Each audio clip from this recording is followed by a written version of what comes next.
Hey everyone, welcome back to another video from A Man Talks FPL SE. In today's video, we're going through a chip planning and strategy video as we've just got some extra confirmation that we're likely to get double game weeks in Game Week 22 and we can start using our chips and we can see what's the best way to actually use them moving ahead for the rest of the season. So we're going to get into all that good stuff. So if you do enjoy the video, really appreciate a thumbs up. Do please consider subscribing to the channel as well if you do enjoy the content, but let's get straight into it.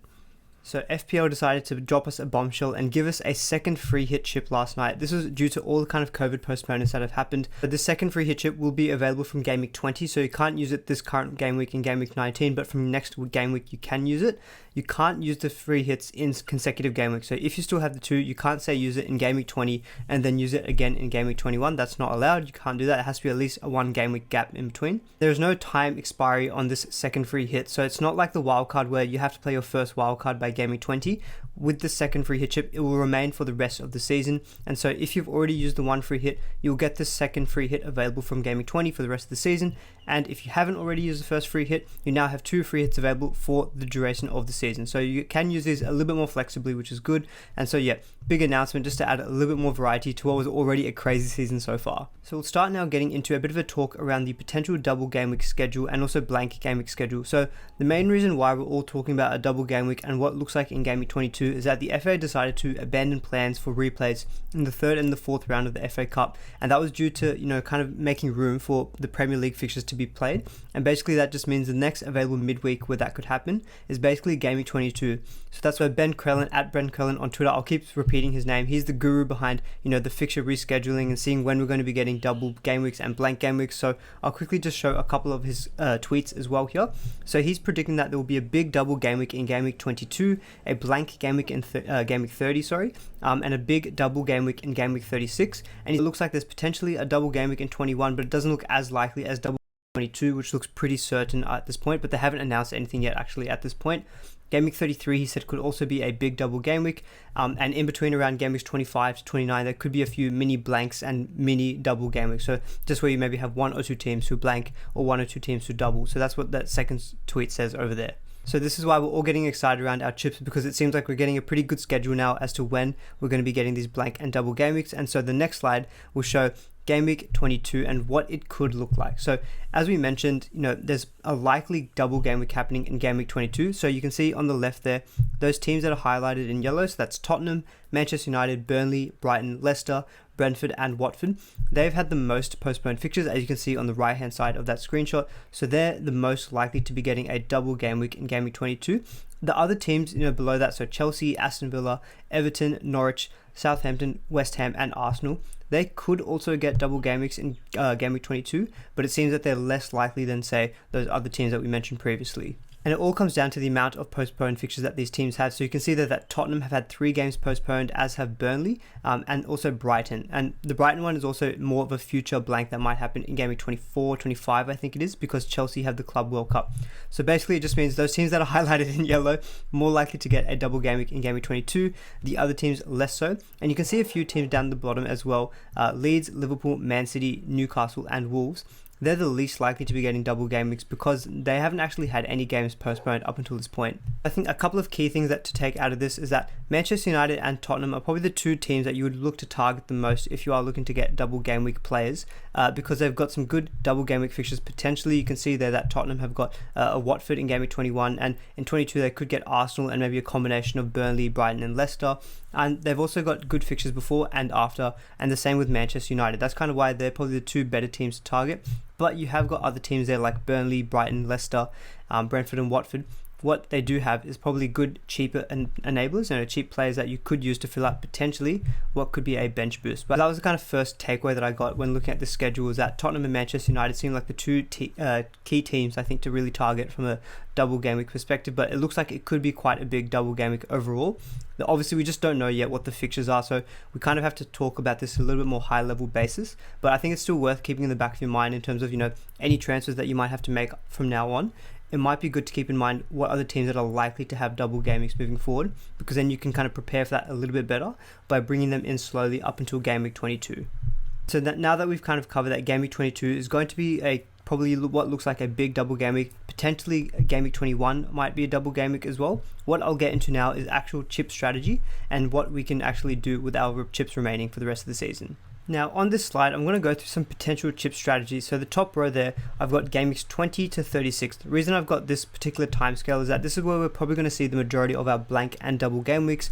37 and 38, unlikely we'll see something there. That's why I've just kind of kept it at this particular timescale. Obviously things could always change, but this is the kind of thinking that I've got at the moment, because as you can see in the second row, I've kind of wanted to highlight where the potential double game weeks and the blank game weeks could fall. So you can see game week 21 potentially a double game week, game week 22 probably what looks like a certain double game week, but we just don't quite yet know what the fixtures are. Game weeks 24 to 29-ish, you know, there could be some small double game weeks and small blanks that could come up. Game week 30, what looks like a pretty certain blank game week. 36, that could be probably what looks like another double game week. And 33, maybe a double game week. So basically, what I've got after that, I've got the next 5 rows is probably the 5 different strategies that I would adopt. What I'll do is I'll actually probably start at the very bottom row, because this is the scenario where you've already used a free hit, which I'm going to assume is probably the minority of people. And so you've only got the one free hit left after we've all got our second free hit from FPL. I think probably the best time to use it is maybe game week 30, because that's going to be a big blank game week, and I think it's a good way to kind of cover yourself off in a more defensive mode. They let you bring in all these players for that one particular week, you know, because you're going to have a bunch of players missing. Then you'll be able to go back to your old team and be able to carry on. And I think in this particular strategy, what I've kind of maybe suggested is that maybe use your free transfers to try get to a bench boost team potentially in game week 22. And then in between that period of time, you know, if you've built yourself to a bench boost team that you don't really like, you could potentially wildcard out of that. And then you could use that wildcard for the, you know, have that team for the rest of the season. And then you could also maybe use a triple captainship as well, you know, in one of those smaller double game weeks. Because one thing that we had to note as well was that Liverpool did not have a double game week, or they're not likely to have one. And I think triple captaining someone like Mo Salah this season is probably going to be a good strategy. And that's probably something I'm thinking of. That's why probably the triple captainship, I'm not going to talk about it too much. I think it's probably best used in between game week 24 to 29, and then also maybe in the back end of the season. So that would be my kind of general strategy if you've only got the one free hit remaining. The next up actually is probably if you've already still got your first wildcard. You're in a very good position if you still do have your first wildcard. You have to play it by the game week 20 deadline, and I think playing it in game week 20 is probably my preference over playing it in game week 19. Reason being is that you just get a little bit more extra information around the fixtures, and you've got the most information to really set up your team nicely. And then from that wildcard, you can set up a nice team full of a lot of double game week players, and then you can bench boost that team in game week 22. From there, you've got a lot of flexibility because you still might have your 2 free hits, so you can use that in game week 30, and you can use it in that extra double game week down the line as well. And then you're free to play your second wildcard basically whenever your team needs it. You know, you could wildcard if there's a nice double game week, wildcard your team to really get that good triple captain, or you just use it whenever your team is kind of struggling and you want to change things up. So it's a really good strategy, or a good place to be actually if you've already still got your first wildcard. And I definitely would recommend playing it in game week 20 over game week 19. We'll quickly touch on the first 3 rows now as well, because I think this is probably going to be the situation that most managers are going to be in that they've already used their first wildcard and they haven't yet used a free hit, so they're probably going to get 2 free hits once they get this extra one given to them by the game. So the first row, I think, is probably going to be the most common strategy that most players are going to use. It's going to be free hitting in game week 22 to really attack that double game week, and then use that triple captain just wherever in the season you get a nice double game week captain, so maybe someone like a Mo Salah. Use the second free hit again in blank game week 30 just to really kind of cover yourself off in that period of time. Then at the very end of the season, you can really attack that really big double game week that might happen in game week 36 with a wild card in game week 35 to get into a bench boost team in 36. I think that's probably going to be the template strategy that the most kind of, you know, people who played FPL for a while probably often do wildcard before doing a bench boost in a double game week, and I think that's probably going to be the strategy that the majority of people adopt. So what I'll get into at the next slide a bit after I finish this is a bit of a pros and cons around that. The second strategy I think that most people will do is maybe using the second wildcard in game week 21 to bench boost in game week 22. Basically, this would be similar to what I just talked about, but instead of playing it in game weeks 35 and 36, they're doing it earlier on here in game weeks 21 and 22. This could be a nice strategy in that you just get the bench boost out of the way and that you don't have to worry about that chip, and then you can continually focus on having a good starting 11. The bench boost chip sometimes can be a bit of a hindrance in that you're trying to just slowly build up your team to get to that, but if you can wildcard into it, you can get to it in one fell swoop, bench boost the team, and then you don't have to worry about it. And that way you've still got your 2 free hits to navigate the rest of the season. So game week 30 and then game week 36, for the blank and the double game week and the triple captain wherever. Now the third strategy is one that I'm actually thinking of, maybe my optimal strategy, maybe just bench boosting in game week 22, but getting to that position by using the free transfers instead of a wildcard, because the wildcard is a very powerful chip. And using your second wildcard in game week 21 means you're going to have to navigate 16 game weeks for the rest of the season without one, which is a position that I think last season actually worked quite well for a lot of players, but it's still maybe potentially risky in that you're using it so early. So I think if you say have a team when all the double game week fixtures are announced, if you have a good team that's kind of close to already a bench boost team, then you might be in a position where you just have to take a couple of free transfers and maybe some extra hits to get to a nice bench boost team. And that way you can either play a wildcard in between game week 24, 29, or you can even play it later in the season. You can use your free hits to really cover yourself off in the blank game week and game week 30, or attack the game week 36 double game week. So I really like that strategy because it gives you that extra comfort that you've got that wild card, and then you can, similar to what people who have, haven't used their first wild card, you can use that wild card to kind of just optimally use it whenever, your team really needs it, or if you want to attack like a fixture swing, it just gives you a little bit more flexibility. So I really do like that third strategy as well. Hopefully that all kind of makes sense. I went through quite a few different permutations there, and I've probably said double game week and game week a bazillion times, but yeah, I think the first row, the free hit in game week 22 is probably going to be what most people are going to do. I think the few people who might try to really attack double game week 22 with a wildcard at bench boost could be a nice high upside play. Or like me, I'm potentially leaning towards doing the bench boost just with a free transfers method in game week 22, just to keep my second wildcard in my back pocket. So what I'll get into now is I'll get into a bit of a pros and cons around each of these different strategies.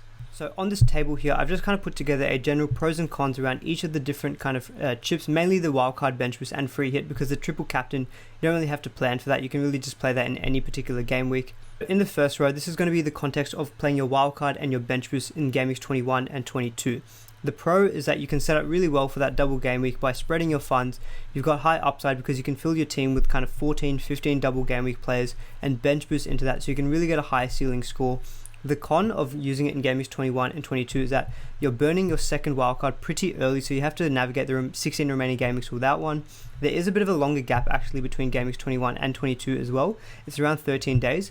Obviously, we're in a period of a lot of COVID, postponements could happen, players could pick up COVID over the break, when they're playing FA Cup matches. And suddenly the team that you wildcarded in game week 21, you had a perfect team, and now you maybe have 2 or 3 players missing, and suddenly your bench boost team isn't looking the best. And the final kind of con, I guess, is that there's no quote-unquote big teams really having a double game week, because as we kind of saw previously in Ben's spreadsheet, Liverpool and Man City aren't likely to have a double game week in game week 22. And I think, myself included, I've got 3 Liverpool, I've got 3 Man City. You can also add your Chelsea. Chelsea might have a double game week in 22, but it's not the best one because, I think it's Man City and Arsenal potentially. So you might be wildcarding into a team that's really not, it's not what the current template is, because you haven't got that many kind of Liverpool or Man City options. So that's definitely a con as well, I think, of using it in the 21-22 strategy. Now, using it in the 35 to 36 strategy, which I kind of mentioned might be the more template use of it. Again, similar pros in that you can fill your bench and fill your whole team in, for that matter, with double game week players. There are good budget and enablers available to fill the bench. That pro can also apply for game week 21. The biggest con though I see with playing it in game week 36, your bench boost that is that at that point in the season, we might have big teams like Liverpool, Man City, Chelsea, as we saw last season. They might make it quite far in cup competitions like the Champions League or the FA Cup, and then they might tend to rotate their squads just a little bit more. And so you might be trying to bench boost a team that doesn't have a lot of the big players, or you're a little bit unsure about rotation. COVID, as I kind of mentioned with the Game Week 22 bench boost, that could always be an issue. So I don't necessarily think it's a con specific to Game Week 36. It could also be for Game Week 22 as well. So those are kind of the main cons. And I think, holding your wild card just for a bench boost in Game Week 35 does limit the kind of effectiveness of the wild card, because the wild card, you can set up your team really, really well, midway through the season, and set you up for a lot of game weeks, as opposed to just kind of targeting one particular double game week. Now, using the free hit potentially in Game Week 21 or 22, the good pro of that, there's no real planning required. You can just, manage your team just as is. And when Game Week 22 rolls around, just play the free hit, fill your team with double game week players, and then you get your old team back as well the following game week. So if you've got a team that's doing well, with a lot of good options like Liverpool, Man City, that you don't necessarily want to get rid of because they've also got good fixtures on the other side of the double game week, using the free hit in Game Week 22 could be a good strategy. One con of using the free hit in Game Week 22 is that a lot of the players that I think would be looking to target, you're going to want to bring in anyway. So the Spurs and Manchester United options, they've got good fixtures even beyond the double game week, so you might want to be targeting those players in any case. Liverpool have actually got a really nice fixture in Game Week 22 against Brentford, so if you've already got Liverpool players and you're not going to get rid of the likes of like a Cancelo from Man City, maybe a Reece James from Chelsea as well, so you might not be changing that much of your team with that free hit. So it maybe begs the question that is it actually worth using the free hit in Game Week 22? And I quite like the strategy of using the free hit in Game Week 30 and 36. The reason in Game Week 30, which is a blank game week, is that there's no planning required. Again, it's a good defensive option to cover, bigger teams potentially blanking, so again, similar pro in that you can go back to your old team if it's filled with the Liverpool, Man City options. You don't actually have to get rid of them, just get rid of them for that 1 week if they do miss out, and then you'll get them back the next week. So I really like using the free hit in Game Week 30. And in Game Week 36, you can really attack the double game week as well, similar to what you can do with Game Week 22. That's a pro where you can chase some upside. The con of kind of waiting up until then is that, there could be future rotations. So similarly, if you want to play a free hit, then do you know actually, are you guaranteed that players are going to be available on your free hit? And we don't really know what the blank fixtures are going to be at that point in time. So you could make an argument that, well, I know that there could be a good double game week in 22. I'm going to use my free hit and attack it, and I'll manage the rest of the season later. So there's just a pretty long pros and cons that I've got there around the general chip use. I think if I had to choose one of the strategies, or maybe even two of the strategies, I'll quickly just flick back. So referring back to the chip strategy kind of, matrix, I think the first strategy of using the free hit in 22 is a good strategy. I actually do prefer though row 3, so working with free transfers to a bench boost team in Game Week 22, because it just gives you that ability to use those 2 free hits in Game Weeks 30 and 36 and keep your second wildcard, which I think is a really powerful play, using that to attack fixture swings or just manage your team. If your team has a lot of injuries, for example, then you can use that wildcard to kind of bail you out. Now, I think my final kind of general tips on using the chips is that one good way of looking at it is that, once we actually get confirmation of the fixtures, just try build a Game Week 22 team and see how different it is to your current team. If you build your ideal Game Week 22 team and you've got like 10 players different, and, so you have to take, minus 16s, minus 20s to actually work to that with free transfers, then maybe just playing the free hit or your wildcard is a better strategy. But if, say, for example, you're maybe only 1 or 2 hits off getting to that team with free transfers, then it might be worthwhile actually just doing that and then maybe bench boosting in Game Week 22. That could be a good way of going about it. For my previous season, I actually had good experience taking a couple of extra kind of -4s and preserving the wild card and using that for later in the season instead of just using a free hit in a double game week. So that's something I'm thinking about as well in terms of why I'm leaning towards maybe just using the free transfers to a bench boost in Game Week 22. And as I kind of mentioned there, if you've still got your first wildcard, I think definitely play it in Game Week 20 over Game Week 19, just to give yourself the most possible information regarding fixtures closest to deadline. And so now what I want to get into is just a bit of a discussion around some of the key players that you might look to target. Obviously, we just don't quite yet know what the fixtures are, but I think a lot of these players is probably still going to be interested in because we have a better idea or a better chance that they are going to be featuring in a double game week. So from Spurs, I've highlighted Son, Ben Davies, Harry Kane, and Sergio Reguilon. From Manchester United, I think Ronaldo, David De Gea, and Diogo Dalot could be some good options. From Leicester, Jamie Vardy, James Maddison. You could even throw in someone like Yuri Tielemans or maybe a Harvey Barnes. And then from West Ham, like a Jared Bowen or Mikel Antonio, or even potentially your budget options like a Soufal or maybe even a Ben Johnson as well. So I think the reason I wanted to kind of just give a quick list of players here is that these are the kind of players I'm going to be keeping in my mind when I'm doing my transfers up until Game Week 22, just because, I know that there's a good chance that they will feature in a double game week, and they still are good options as well, particularly your Manchester United and your Spurs options, because they've got good fixtures leading up to it and also afterwards as well. And same with the West Ham, who do have a nice run of fixtures as well, all the way up until around Game Week 27, I believe it is. And the kind of second list that I wanted to show as well is some of the more budget enablers. So from Watford, Southampton, Crystal Palace, and Burnley, these are teams that also might have a double game week in Game Week 22. And I think this is a really, this is part of the reason why I'm thinking about doing the bench boost in Game Week 22, because there's some good cheap budget enablers that we can fill our bench with. And, as for our overall squad depth, there is good reasoning as to have them, even aside from just a bench boost. So from Watford, you've got Josh King and maybe a backman if you're going for a second goalkeeper. You could even throw Ben Foster in if he actually is available to play and does start again for them come around January. From Southampton, we all probably still maybe have, or we know of, Tino Livramento and maybe Broha as a kind of budget forward. Crystal Palace, probably the main option is going to be Guaita, maybe for a second keeper, or Conor Gallagher. Chris Wood, Cornet, and Matt Loughton from Burnley as well. The thing is, all these players are so cheap. I think Conor Gallagher is the most expensive option, or it could be Chris Wood, and he's like 6.5 million. So this is the reason why I think maybe playing the bench boost in 22 is a good strategy, because there are so many good cheap options that we can go to. This allows you to actually still fit in the likes of Ronaldo, Son. You can keep Trent, Jota, Cancelo, a lot of those more premium options, whilst having a good strong bench boost squad. So that's definitely the strategy that I'm leaning towards. And finally, because I know the video is going to get quite long, this is my team currently as it stands, and what I wanted to do was just currently show who in my team could potentially have double game weeks. I have got Emmanuel Dennis there on the bench, although there is a good chance now that he actually does go to AFCON, so that might not actually be the case. So as you can see, they've got 1, 2, 3, 4, 5, 6, 7 players potentially who could feature for a double game week moving forward. And the likes of Trent, Cancelo, Jota, even though they don't have a double game week, they're going to be options I'm going to want to keep for the long term as well. So I'm not really too fussed about them not having a double game week. So then looking at my team, there's probably only a few players that I actually want to move out and bring in. So for example, Bernardo and Foden, they've got 2 tough matchups in game weeks 22 and 23 against Arsenal and Chelsea. I could easily take them out for someone like a Son Heung-min.